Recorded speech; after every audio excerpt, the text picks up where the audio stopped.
మారుతి కానీ ఆయనకు పారిజాతం లేదు, పుష్పం లేదు. బతుకంతా ఉండే పరికంపై ఎట్టేవులా రేగుబండి వేస్తే తీసుకోమంటే తీసుకుంటా అంటే చేతికి ఎన్ని గాయాలైతాయి. వామ్మో అడుగడుగునా మొత్తం అవి ఇట్లా కొండ్లు అన్న తను అంతా గాయాలే. ఇంకోటి గొప్పగా చెప్పాలంటే ఆయన చచ్చిపోయేంత వరకు కూడా ఆయమన్న తిండి ఒక ముద్ద తినలేదు. అబ్బా అబ్బా అబ్బా ఆయమన్న తిండి తినలేదు. ఆయమనంగా ఖదర్గా బంగారాలు వేసుకొని తిరగలేదు. ఆయన బతుకంతా కష్టాలతో పాపి పట్టుకొని ఉప్పెరి పని చేసి. అన్న మీరు ఇద్దరు కలిసినప్పుడు మాట్లాడుకుంటున్నప్పుడు ఏదన్నా పాట పుట్టిన సందర్భం ఉన్నదే? మేమున్నప్పుడు నా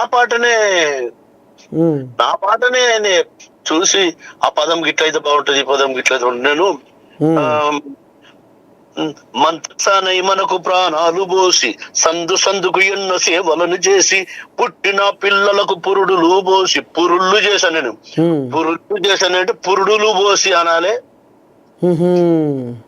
ఇట్లాంటి పదాలు ఆయన పాట ముట్టుకునేది. ఆయన లేకపోవడం నిజంగా ఈ నా నిశ్వాసాలు ఉన్నంత కాలం నాకు కూడా ఒక రకమైన గాయమైనట్టే. నాకు అన్నదమ్ములు లేక, అమ్మ నాన్న లేక, ఆయన ఉన్నాడు నాతోటి 100 ఏళ్ళు మనం బతుకుతాం అన్నాడనే ధైర్యంతో నేనున్నా. 100 రోజులు కాకముందే ఆయన బయలుపోయాడు. అది చాలా బాధాకరమైన విషయం. ఇంకా అన్న అందశ్రీ పాటలు ఎంతో మందిలో మార్పు తీసుకొచ్చినాయి. ఆయన ఎక్కువ సామాజిక కోణంలో ఉంటాయి అనేది అంటుంటారు. ఎట్లా ఆయన అందశ్రీ రాసిన పాటలలో నీకు బాగా నచ్చిన పాట ఏంది? ఆయన అన్ని పాటలు చాలా బాగుంటాయి, అన్ని విధాలుగా అంత పవర్ఫుల్ గా. జననాట్య మండలి కంటే పవర్ఫుల్ గా రాస్తాడు ఆయన.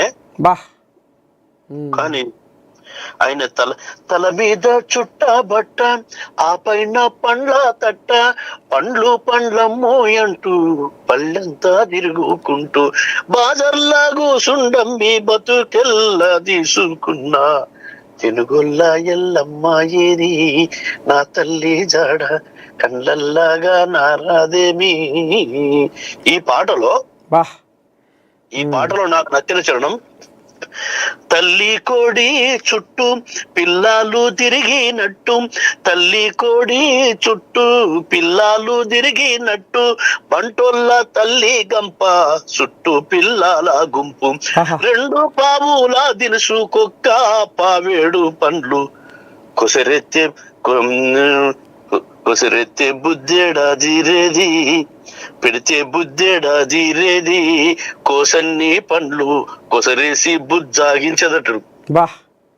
మనిషి జీవితంలో ఏన్నో కాడ దుకాణంలో ఏన్నో కాడ కిరణ కొద్ది ఖరీదు చేసి తీసుకున్నా కూడా కొసరు ఒకటి ఏరాలని పడుతాడు. అవునే, ఈ మాట వాస్తవం. ఎందుకంటే మన చేనులో తిండి మామూలుగానే ఉంటాడట, పక్కన చేనులో ఎత్తుకొచ్చినవి రుచి ఉంటాయట. ఇక సామెత కూడా పుట్టగా ఆ పొరిగింటి పుల్ల కూరే కమ్మగా ఉంటుంది అనేది ఉంటాయని. అందశ్రీ అన్న ఆయన ఏ లోకంలో కూడా ఆయన ఆత్మకు శాంతి చేకూరాలే, వాళ్ళ కుటుంబ సభ్యులకు ప్రగాఢమైన సానుభూతి తెలియజేస్తూ వాళ్ళ కుటుంబం కూడా చాలా అద్భుతంగా ఉండాలి. అందరి గుండెలు శిల్పాలు అయితే ఆ శిల్పాల మీద చెరగని ముద్ర అందశ్రీ అన్న. మరి నిన్న అంత్యక్రియలు గట్కేసర్లో జరిగినాయట. మరి నిన్న ఎంతమంది వచ్చారు అభిమానులు? ఎటేట సంగతి, ఎటేట జరిగినాయి అంత్యక్రియలు?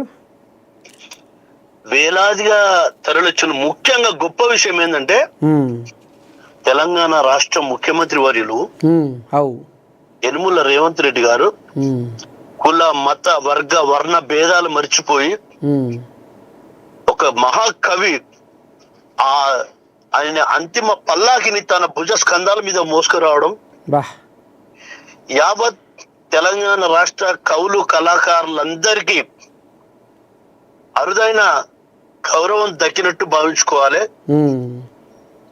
గతంలో గత పాలకులు గాని, గత ప్రభువులు గాని, గత రాజులు గాని ఎవరు చేయనటువంటి ఆ ఆలోచన ఎట్లొచ్చిందో ఆయనకు, ఆయన పేరు మాత్రం సువర్ణాక్షరాలతో చరిత్రలో నిలిచిపోతుంది. యనమల రేవంత్ రెడ్డి గారు ముఖ్యమంత్రి గారు, మీకు యావత్ కళా ప్రపంచం మీకు రుణపడి ఉంటుంది. మీ మేలు మరోలేంది. అందరికీ అన్నకు దక్కిన గౌరవం అందరికి దక్కినట్టే. అది అద్భుతంగా అధికార లాంఛనాలతో సాగనంపడం చాలా తలెత్తుకోవాల్సిన గొప్ప గౌరవం అందరికి. అవునవునవునవునవును.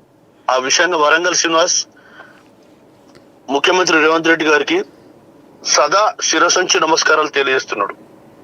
అన్న ఇంకా వరంగల్ శ్రీనివాసు అంత్యశ్రీకి తన పాట ద్వారా కన్నీటి నివాళి, తన పాట ద్వారా నివాళి ఏమిస్తుండ్రు? అంత్యశ్రీ అన్న నాకున్న సంబంధం వల్ల అసలు మాటలే నాకు చక్కగా రావట్లేదు. ఆయన మీద పాట రాయాలంటే నాకు 1000 గుండె కావాలి. కరెక్ట్. ఆయన మీద నేను పాట రాయలేను. అమ్మ నాన్న అన్నలు బావ చనిపోతేనే నేను వాళ్ళ మీద రాయలేకపోయినా. అందరు పోయినా కూడా ఈయనొక్కడు ఉన్నాడు అనుకున్నా. ఉన్నోడు కూడా పోయిన తర్వాత ఏం పాటలు రాస్తాం ఆయన మీద, ఏం పాట రాయగలను నేను? నాతో ఏమైతుంది